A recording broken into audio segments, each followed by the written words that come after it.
Good evening from Los Angeles, California. This is WePlayRadio.com. Welcome. We are taking over for Skid Row Studios. This is the new WePlayRadio.com, and we welcome you if you had been a faithful Skid Row Studio listener. We are starting a brand new project with Jeremy Hansen at the helm again. Thank you, Jeremy. We are really excited that 7 of the shows that were on Skid Row Studios are going to be on this station now. So we hope you enjoy it. And my name is Julianne Good, and this is Psych One-on-One for this evening. I'd like to tell you a little bit about the shows that we have coming on board. We are going to be having 7 shows total with Johnny Gramercy of LA Taco Radio and the LA Street Culture website. His show will be featuring funk and soul music. And then there's Vic Cohan from It's a Fair Question. He's got a great interview show with comedy attached to it. He's a wonderful writer. And then Nestorius Public Radio with Nestor Rodriguez and Sal Rodriguez, not brothers though. They are going to be focusing on current events with comedy. Very funny. I love Nestor. He's just wonderful, down to earth, and I think you'll enjoy his show also.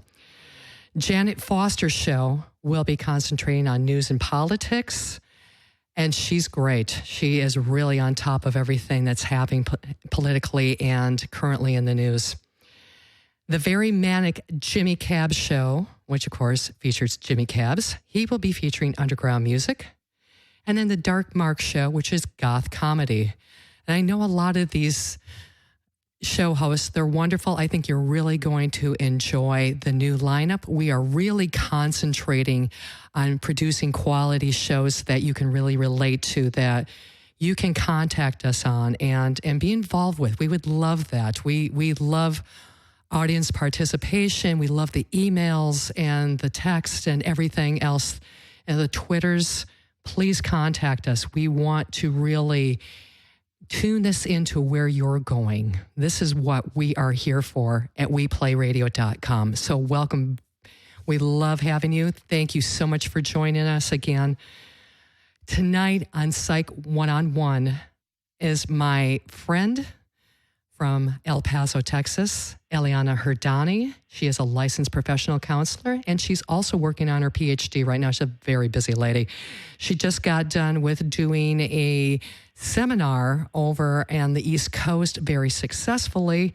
So I'm really happy that she's able to join us this evening on Psych One-on-One. We're going to be talking about healthy and loving couples this evening. Hi, Eliana. How are you doing? Hi, Julianne. I'm good. Thank you for having me. Well, thank you for coming on board again. We had such a great time when you were on the show the last time. It was on combining counseling with astrology and had some great reviews on that. So thank you again for being here. Yes, we did have fun. So how do you approach doing couples work? I know that you use a model called imago therapy, and a lot of people are not aware of that type of therapy for couples. Can you go through that a little bit, please? Yes.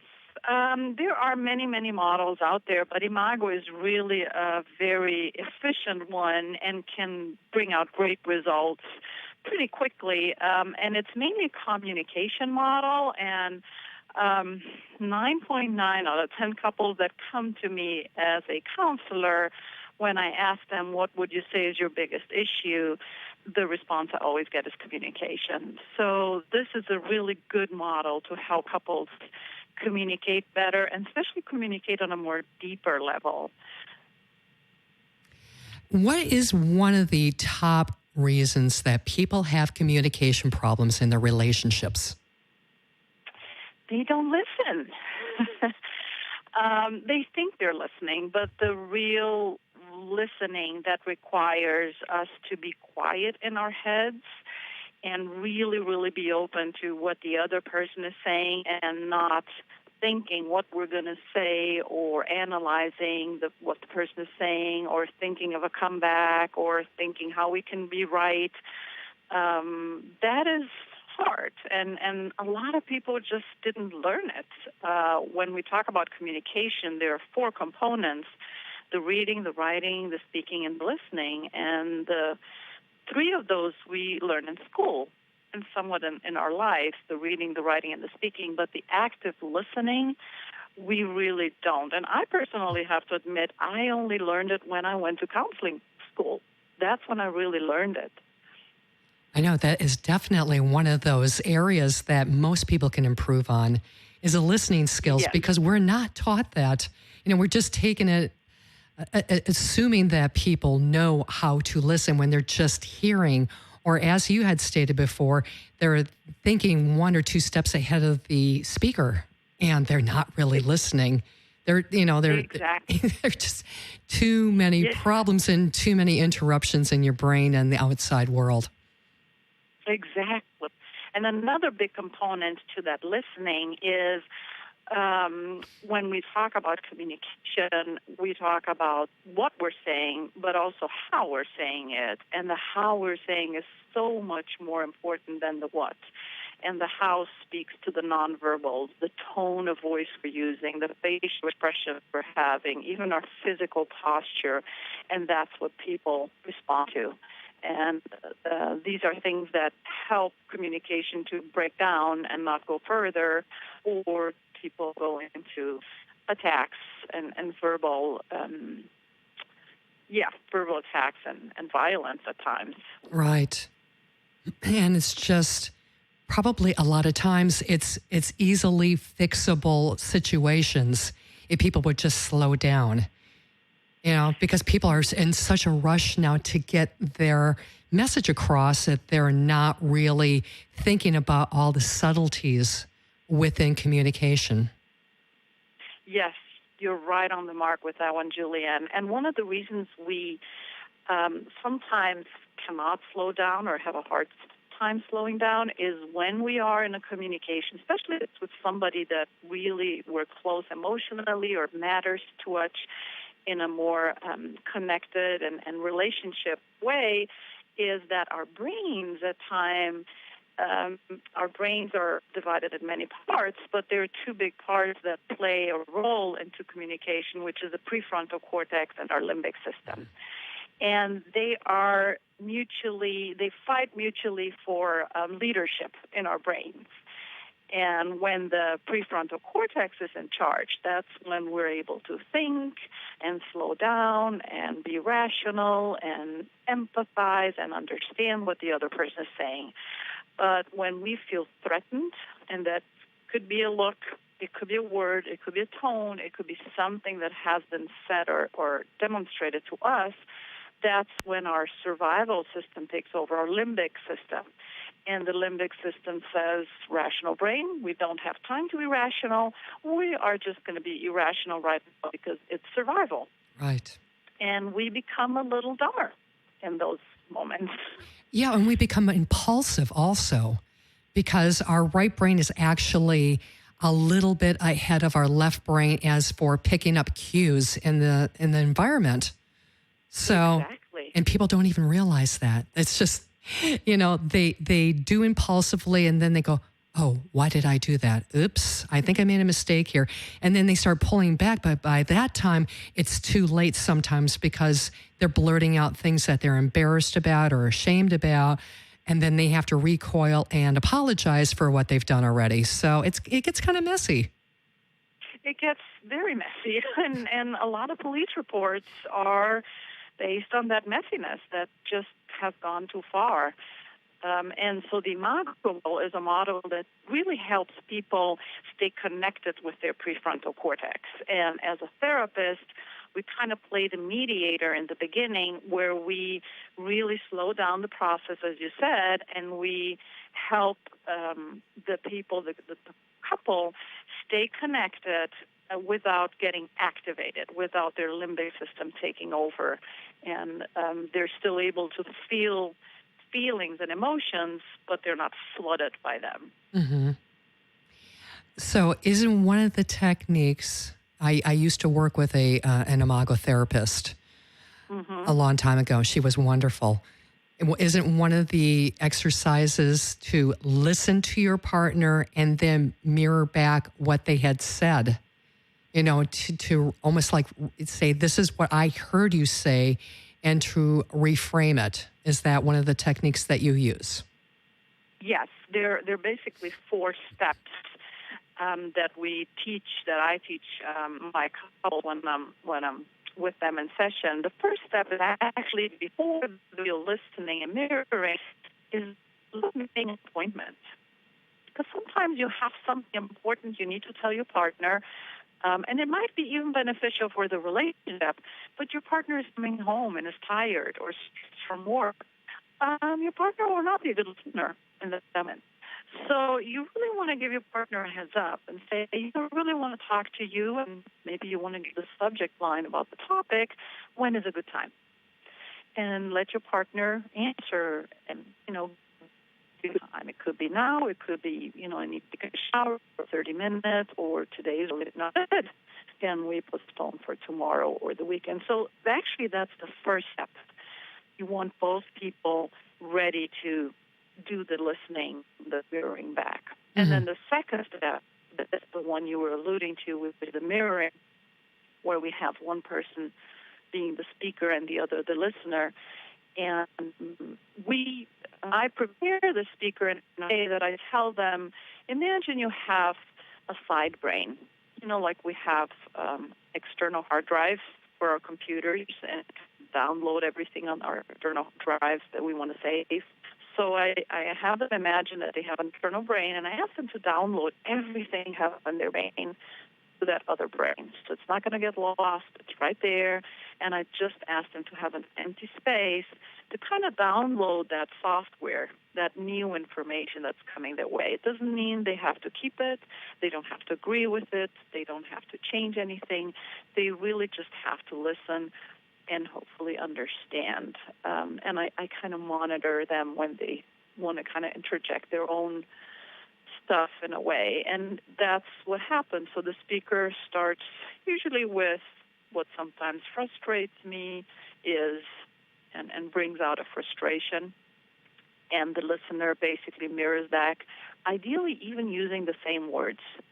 Because when we hear our words being spoken back to us, that's when we really feel understood.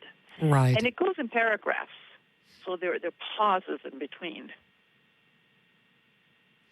Yeah, and it's also really powerful that sometimes we don't listen to what's coming out of our own mouths, but when it's mirrored back to us, it takes on a whole different realm. It's like, yeah. I didn't realize that I sounded like that, or I didn't mean to come off that harshly, or I didn't mean to hurt you. It puts a whole different twist on it that they can maybe start getting some insight. It really does. You're right on that one. It really shows it. It's like a mirror. It mirrors back to us on what we're saying. And I have couples that might say, "Oh, no, that's not exactly what I meant," and they correct themselves or choose different words or a different way of saying it. So in that, we're already seeing some change and some awareness and some movement there into a different direction. And then we have the listener encourage the speaker to say more. So they mirror back the words, and then they say, is there more? So the listener feels safe enough to keep going and talking and saying everything, but keep it to one subject at a time. Right. So that could be a little tricky when you have one partner that talks more than the other and trying to get that back into balance. Or you have a couple that's rather volatile. And so it's trying to teach them skills that they probably did not learn when they were children, correct? Yes, you're absolutely right. And when I have somebody that I notice that they tend to be more volatile, I sometimes take over the listener part. So I just have the spouse who was supposed to be the listener sit back and say, just observe for a moment. And I play a very, very calm, very understanding, and very empathic listener. and do that mirroring with the other spouse who is really activated. And once I feel that their limbic system is starting back to the other partner. Mm-hmm. Yeah, to just get them connected again on an emotional level. Yes. So they start feeling love and caring between them again. Exactly, and that is the ultimate goal of the model, is once that we are communicating and we get clear, the other person have really an opportunity to put it all out there. Once the listener once the speaker actually says, okay, I'm done, there's nothing more to say, the next step is actually for the listener to do summary. Just a paragraph, what do you understand, just kind of give it back. And that has another purpose, that in the meantime, information is starting to be included by doing that summary. And they summarize it back, and they check back in with the speaker and say, did I get that right? Is that it? And the speaker, hopefully at this point, will say, yes, you got it. And sometimes there's a new piece of information that bubbles up, and that's okay. If that happens, we'll just go back to the mirroring, and we mirror back and forth, and then we go back to the summary until the speaker feels like, yeah, I really think the listener got it, what they needed to do. That's great. And Ileana, we are going to take a quick commercial break here, and then we'll be right back, and we will talk to you some more about healthy and loving couples. Yes. Are you searching for answers and insight to life issues? Is the behavior of family or friends questionable or concerning? Find tips and possible solutions from the convenience of your own PC, cell phone, or tablet at therapycable.com. Therapy Cable has the most comprehensive library of contemporary therapy videos online. Help may be as easy as a few clicks away. Therapy Cable offers comprehensive therapy videos ranging from addiction to self-care and contact information for qualified providers. Find the answers to your life challenges at therapycable.com.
The Chicago School of Professional Psychology offers numerous psychology, behavioral, and health-related science graduate degrees at 3 campuses: Los Angeles, California, including branches in Westwood and Irvine; Chicago, Illinois, and Washington, D.C., and online. The Chicago School prepares students to meet the ever-changing mental health needs of society through classroom experience and real-world training. The Chicago School Counseling Centers in Irvine and Westwood provide caring, confidential, and affordable psychological services to individuals and their families. For more information, visit thechicagoschool.edu. And thank you to the Chicago School of Professional Psychology for sponsoring Psych One-on-One. And we are back on WePlayRadio.com with Julianne Good and Ileana Herdani. We are talking about loving and healthy couples. I think it's so important nowadays that we learn how to communicate and learn how to build off of what we have already started versus just kind of jumping from relationship to relationship and trying to find happiness within doing that. So, Ileana, hi. I hope we're having better communication this time. Our lovely cell phones, for as much as we pay for them, are just not always consistent. So I hope we have a clear connection with you this time. You have some really wonderful things to say the first part of the show. So, what are like the 7 steps of a relationship? Well, the 7 steps to a relationship, and they are a little generalized, but I think they give us a good guideline to kind of stay real and stay connected in the relationship from one to the next. So the first one we call infatuation. That's the lusty part of the relationship, where it's a sense of love at first sight, and we feel full of energy, and we believe this person is our soulmate, and we just want to be together, and we want to talk about each other, with each other. We share everything. We have a lot of laughter. It seems very effortless at this point. And it's a great first stage. It's fun. There is a wonderful researcher. Her name is Helen Fisher. She's an anthropologist, and she writes, and she has a TED Talk that's called The Brain in Love, and she writes a lot about that stage. And we are a little blinded because we are filled with love potions, because nature wants us to mate. So nature brings us together and blinds us a little bit so that we really don't see each other's flaws. And we might kind of notice, but we're really good about denying them, thinking, Right. It's just one time. So it's a fun time.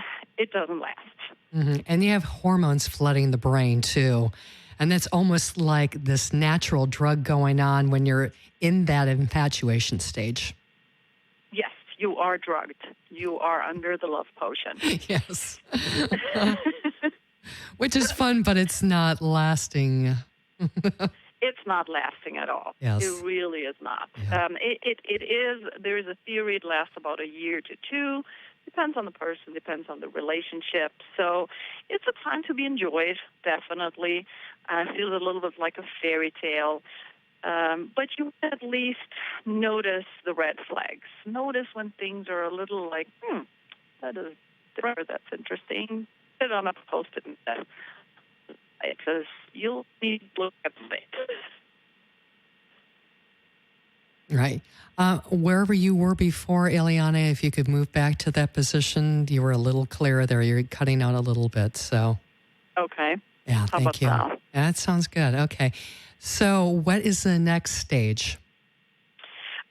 The next stage, we call it fantasy, which is kind of a continuation of the infatuation. So this is the time where we kind of those first dates and first everything have happened. So we're a little bit more connected. We start to create somewhat of a routine, our favorite restaurants, favorite places to go. We kind of find these common values or situations or hobbies we have, and start living those out very intensely, and continue to imagine and believe that the rest of the relationship, that it's going to last forever and it's going to be this way.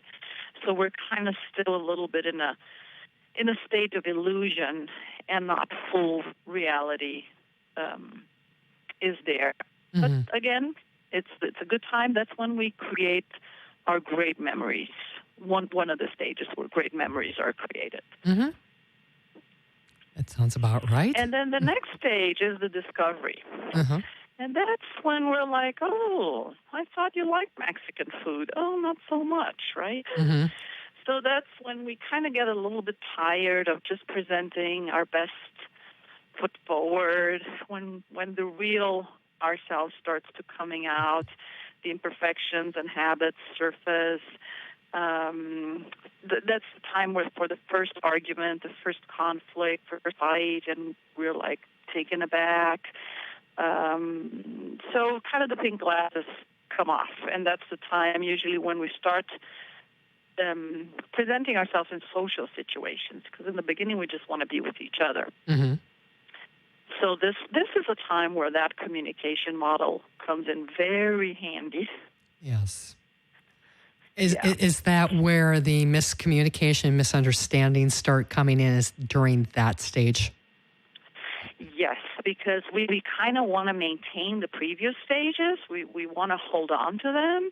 So we don't want to have conversations that might be upsetting. For instance, one of the biggest reasons for divorce is finances, because it's not really very romantic to talk about finances. So people don't go there, they don't talk about it, and then they realize that they have very different ways of handling or dealing with finances. Mm-hmm. So we kind of don't want to talk about topics that might not be so much fun or might actually lead to some conflict, and we avoid those, and they'll come back.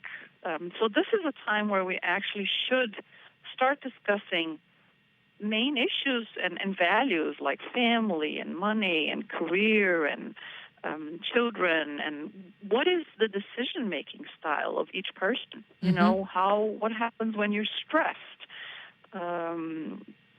How do you problem solve? So these are, and we should come from a place of curiosity, hopefully. Right, hopefully. Not so much judgment. Right, and I would imagine too, I mean, at about what stage, time-wise, does this stage kick in? Well, it's usually after that first 1 to 2 years.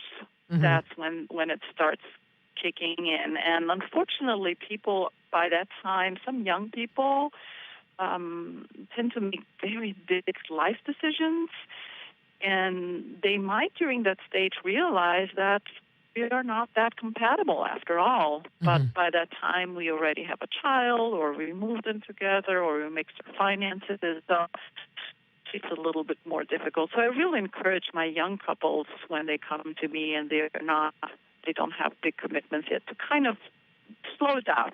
Right. Get to know each other. And don't make any major life decisions. Especially before you're 25. That's what I tell my son. Please do not get committed or make me a grandmother before you're 25. Yes, and the reason being is that the brain is not fully developed until we're 25.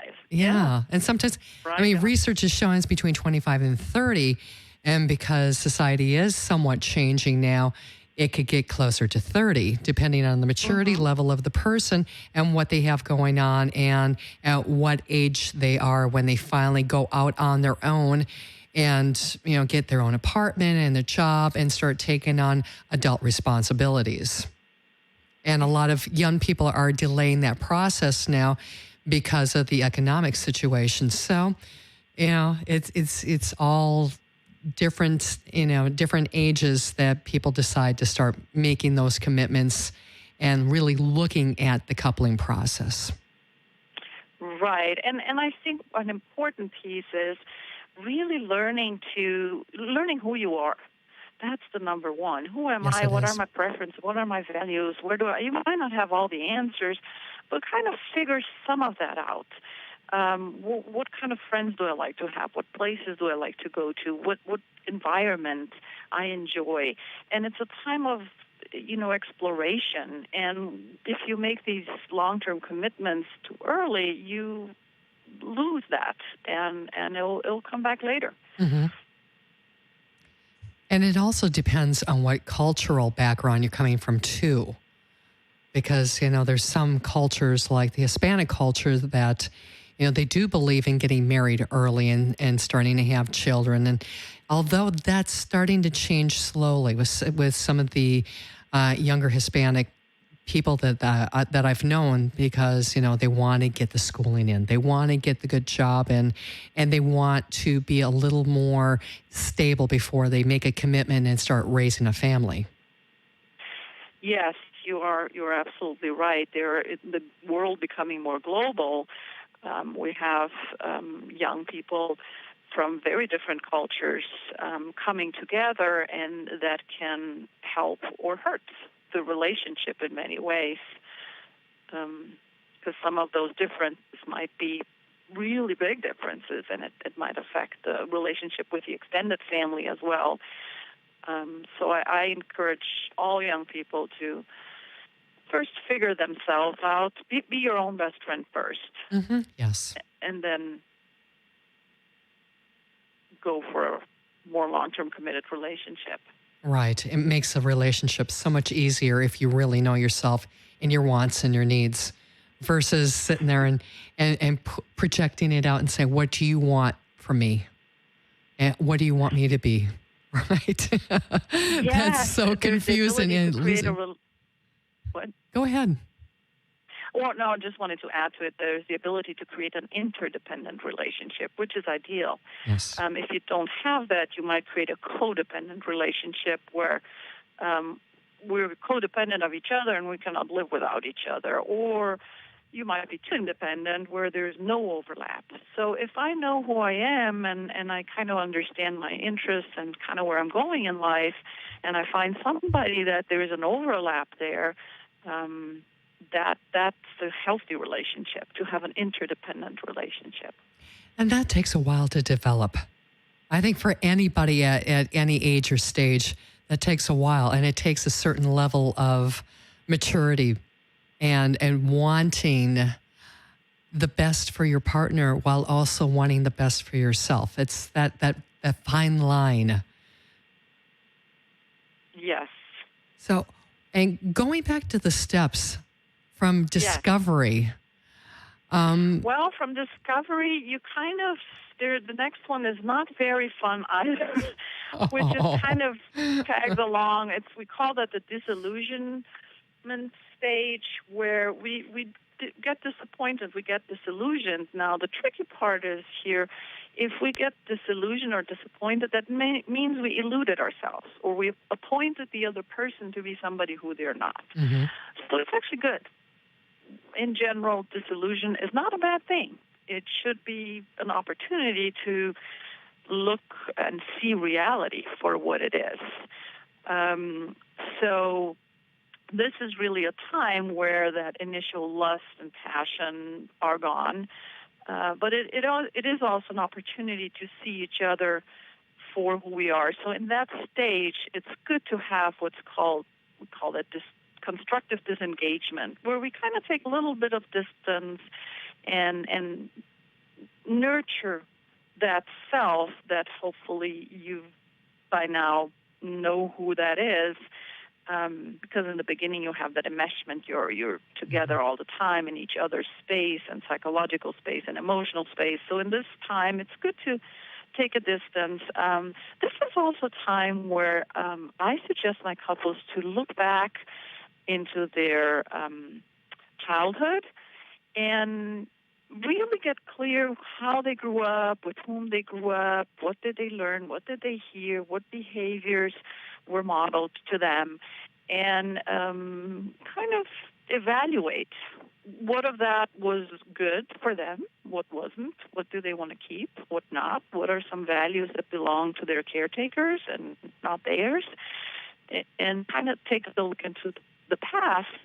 Because in the Imago model, one of the tenets of it is that we kind of tend to marry our parents or our caretakers because it is familiar. Mm-hmm. And it kind of explains why sometimes people that grow up in, let's say, abusive families tend to feel attracted to somebody who is abusive, or they create an abusive relationship because that is familiar.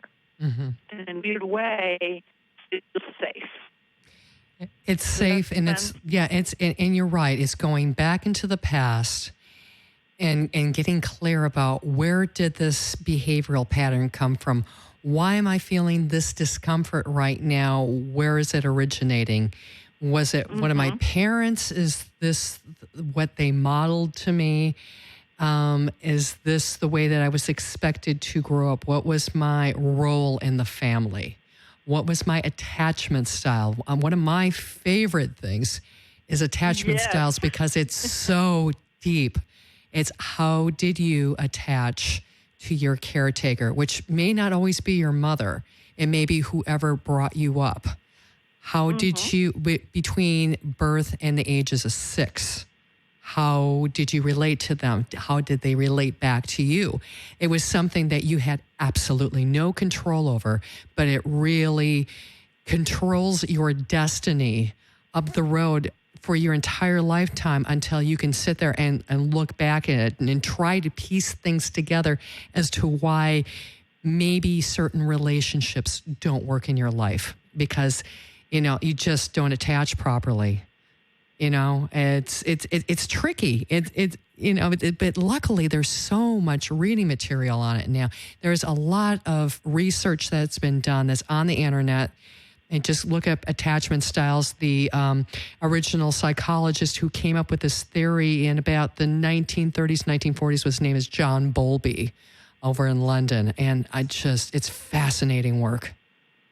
It really is very fascinating and helps us therapists help clients. And once somebody has an awareness of that energy where they grew up in, that's when it can actually change. Once you have that insight and that awareness, then you can say, okay, that's why I do what I do, or that's why I think the way I think, and I don't like it. It doesn't get me what I need, so now I have the power to change it. Mm-hmm. Exactly. Now I have the power to change it because I'm getting the information I wasn't getting. And sometimes it's just going back, hopefully, to your family of origin, saying, hey, what happened? I don't know because I was little. Can you help me out here and give me some of this information so that I can understand better? Because you think one thing, but we just have such splotchy memories most of the time as adult. We forget a lot.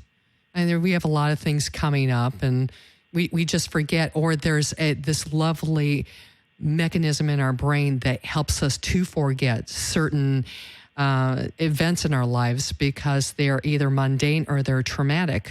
So the brain just pushes that down and restructures around it. So fascinating. Yeah, because when we don't developed, so we don't have all tools, our tools available to try to know. And Ileana, I'm going to have you go back to wherever you were. You're breaking up a little bit again. I was just saying that our are not fully developed yet. So we don't analysis. And on top of the brain, the brain leads to the generate that our brain does. So you're right back and having people that help about a clear picture of that past is very helpful. Okay, Ileana, we are going to take just a short break. We are going to recalculate things here, and then we're going to have you back on again because you're breaking up a little bit, and I'm sure we all are very interested in hearing what you have to say, so we want you on as clear of a channel as possible here, okay? So we're going to take just a little bit of a break here.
Hello, this is Julianne Good with Psych One-on-One, and we are back with Ileana Hrdani from El Paso, Texas, and we are talking about loving and healthy couples.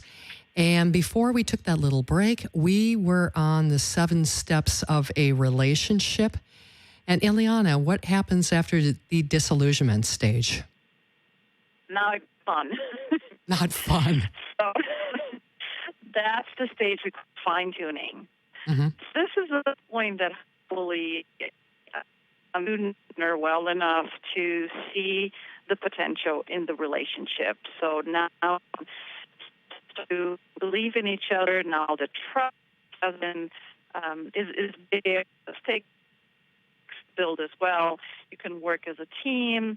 You will hopefully understand each other's needs so you can fulfill those. We can be more flexible. Kind of the edges of the relationship are more trimmed, and hopefully at this point we got the communication down and we don't even need that much. That's the time when partners can look into each other's eyes and nobody look at each other and they know exactly what the other person is thinking. So they are in tune with each other.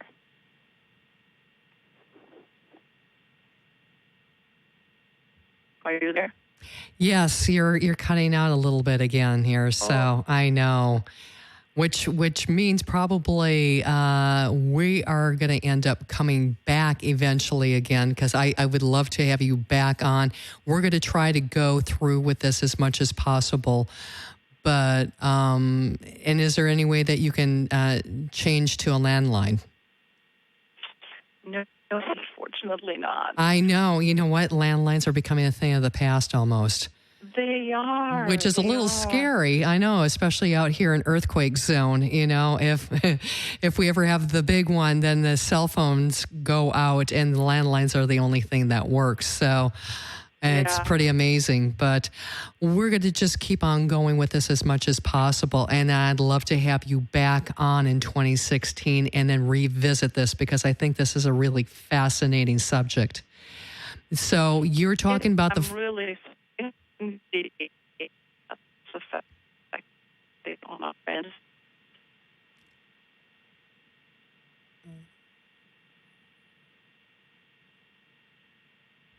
Okay, what we're going to, Ileana, what we're going to have you do is call back, maybe with a different connection here. We're going to make this work. So if you could hang up, and we're going to have you come back on, and yeah. So let's just do this. We'll work with this, okay? This stuff happens all the time. It's I think one of the local AM stations in LA has this issue come up quite a bit and stuff, because of course, and the technology is just, you know, for as much as we're using our cell phones and as expensive as they are, hopefully eventually they will become a lot more solid in their line. So let's talk a little bit about We Play Radio. If you would like to subscribe to this station, we would love that. We are going to be up and running completely within the next few days. Jeremy Hansen, our executive producer, has done a fabulous job of moving the studio over and connecting about 10,000 cables. So hurrah to Jeremy. We all appreciate that. Anyways, you can go to iTunes and the podcast, and you can subscribe to WePlayRadio.com. We would love to have you on board. And again, we used to be SkidrowStudios.com in downtown LA. We are still in downtown LA, and we have a fabulous view from the 19th floor now. So yeah, we'd love you to join us more often. And please tell us what you think about our new podcasting. That would be great. And as we are waiting for Ileana again, I would just like to reiterate some of the things that we've been talking about the importance of trying to connect as a couple. Sometimes, you know, we have these, you know, ideals about what a relationship should look like.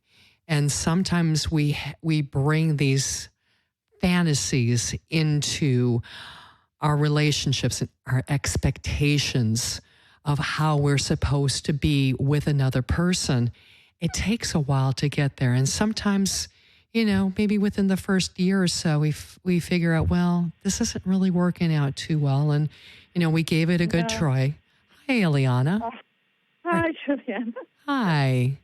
Yeah, I was just kind of recapping about relationships, about getting into them. And, it's a little difficult. Sometimes we just don't work as much as we think they are. And I think a lot of the tendency, too, for younger people, and, this is of any era, it's, you're talking about the exploring, of kind of, I'm trying to find out who I am. And I'm hearing more young people that I'm working with saying, I need to find out who I am first, and kind of taking a step back and stuff. And I think that's a good thing. I think at any age, because we all do major changes probably once every decade. Every 10 years, we kind of shed skin and, we're at different levels of maturity, hopefully.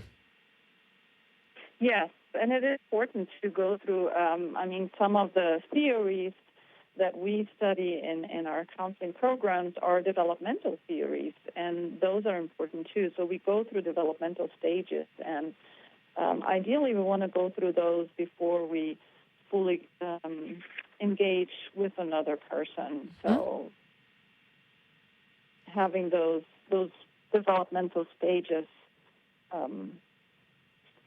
working through them and really watching what they expect and what they ask of us will make us better partners. Exactly. And learning what we have gained along the way.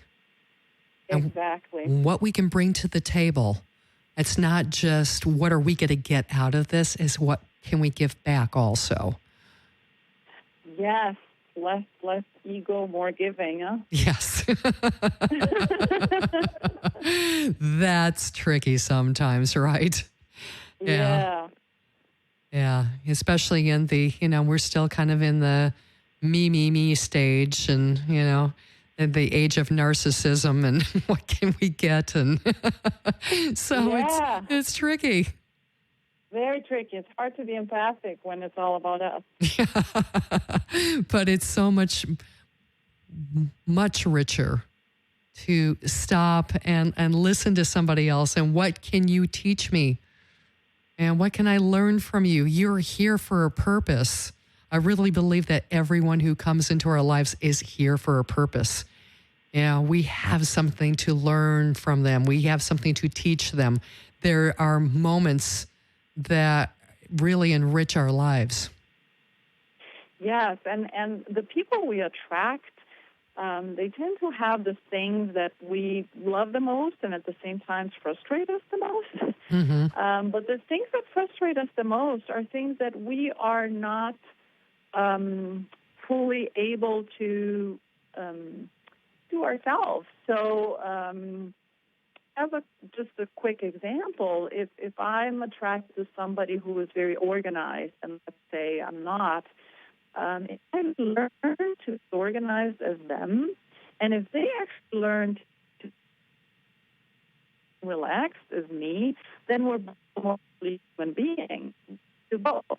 I can be organized when I need to, and I can be more lax when it's not that important, and vice versa. And that's when that fine-tuning, when the relationship really works, when I can be actually a little bit more like you, and you can be a little bit more like me. And we are both, we grow out of that relationship. Mm-hmm. Yeah, and then we start picking up each other's habits, good or bad. Yeah. Exactly. And then you're all of a sudden, and it was like what you were saying before also, that you start finishing each other's sentences, you know what each other's going to start saying or thinking. Is this a stage where this starts coming into play? That's exactly it. That's when we have a silent understanding of each other, and we don't always agree, with each other's opinions, but we're able to respect each other and respect the differences, and we kind of choose our battles, and we don't try to change the other person. We accept them for who they are. Mm-hmm. Exactly, that acceptance. Mm-hmm. That's a lovely state of peace between two people. And they can actually start growing and not worry so much about what the other one's doing or thinking, or, as they can just, be comfortable where they are at the moment. And build and have a project and have goals and build something together, whether it's physically building something or a project, instead of spending so much energy in just being right or fighting or wanting to change each other. Mm-hmm. Exactly. What is the next stage? Well, the next stage, it kind of builds on this one, on the fine-tuning stage, so that's the union stage. So it's really when we have a wonderful foundation of the relationship, and, talking about building a house, it's kind of, that foundation is there, and we have the walls, and we have the roof, and it feels safe, and there's trust, and even if something happens, those are the relationships that are actually able to weather major storms. One of the biggest hurts in relationships are infidelity, and it's very interesting to see that couples who have that good foundation, they are actually able to survive and actually thrive through something like that. And couples whose relationship is not well, didn't do all that work, they are probably going to fall apart and not survive something like that. Exactly. And Ileana, I hate to say we need to wrap this up. If anybody wants to contact you, how can they do so? They can go to my website, www.lifeaspects.com, and email me. Wonderful. And thank you so much, Ileana Hrdani. It was wonderful. I want to have you back on next year, and let's do part 2 of this, and we will get this down pat. And because there was, complications because of the cell phone, let's get this down pat. I want to have you back on again, okay? Thank you so much. Sure. Thank you, Julian. Bye. Bye. And if you would like to contact me, my email is jgoode8@verizon.net. My office number is 562-234-4650 or 562-209-1837. Thank you so much, Executive Producer Jeremy Hansen, for your hard work and for bringing us over from Skid Row Studio. You did a great job, and please tune in to all of our wonderful new programs at WePlayRadio.com. We'd love to hear from you. Take care of yourself. Take care of each other. Bye now.